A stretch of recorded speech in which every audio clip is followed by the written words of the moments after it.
الحمد لله رب العالمين، الصلاة والسلام على رسول الله صلى الله عليه وسلم.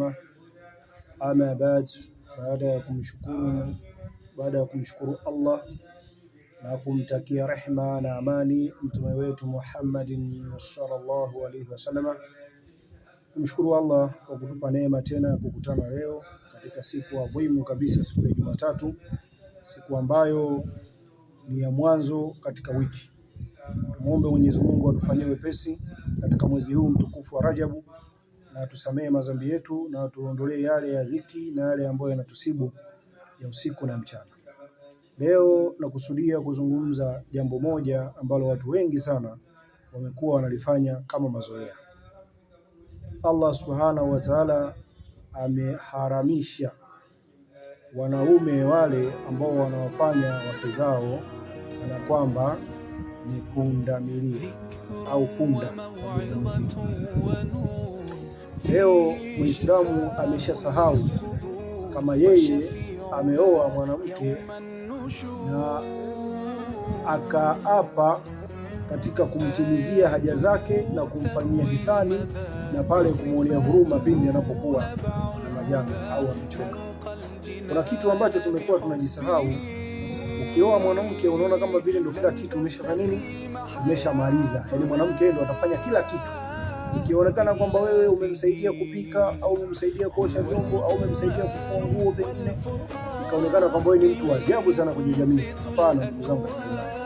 Kikubwa ambacho tunatakiwa tukifanye, tuishi kama vile Mtume SAW alikuwa akiishi na wake zake.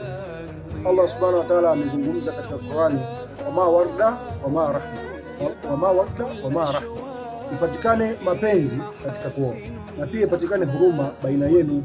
Wanawake, pindi hapo mwanamke anaposema amechoka, basi wewe mwanaume ukubali kumuonea huruma. Lakini pia vile vile mwanamke pale anaposema kwamba mume wangu leo sijisikii vizuri, basi jaribu kumuonyesha mapenzi kama kweli wewe unamjali kiasi gani. Lakini yule mwanamke akwambia amechoka, unamwambia una akili usini nini, siku zote mimi nikirudi tu unaniambia umechoka, au kama vipi unaonekana kama unanichiti. Lakini kumbe maskini ya Mungu, inawezekana hata ile jambo hilo la kukuchiti kufanyaje likawa hali, ila kulingana na shughuli anazozifanya ni nyingi nyumbani. Pengine ana mtoto mdogo, mara msumbue, ameshika hichi chombo, aoshe vyombo, afue, apike. Lakini akikwambia amechoka, kuna siku zingine ambazo wewe uko nyumbani una kazi yoyote, una kazi ya kuchezea simu, aidha unafanya jambo lako lolote lile, unashindwa kumsaidia mkeo hata kupika. Nenda kapike, usijali watu wanazungumza. Amekwambia amechoka, pika, osha vyombo, fua. Hicho ni kitu cha kawaida. Msiwafanye wake zenu kama ni punda milia au punda wa kubebea mizigo. Kuna muda nao ni binadamu, wanahitaji kupumzika, wapumue.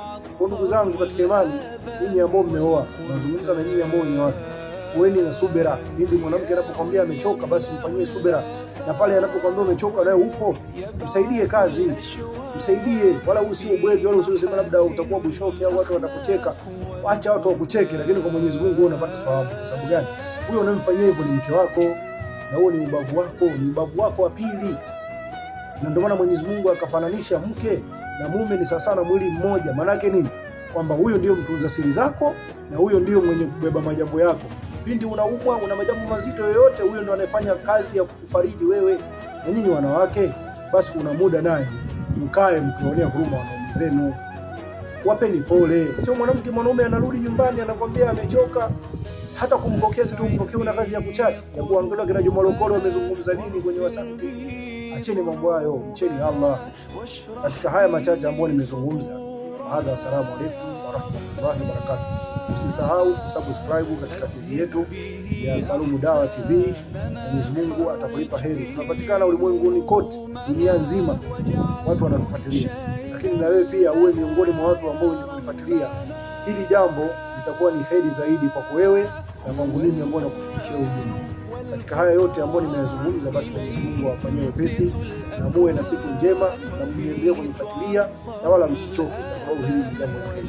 Asalamu alaykum.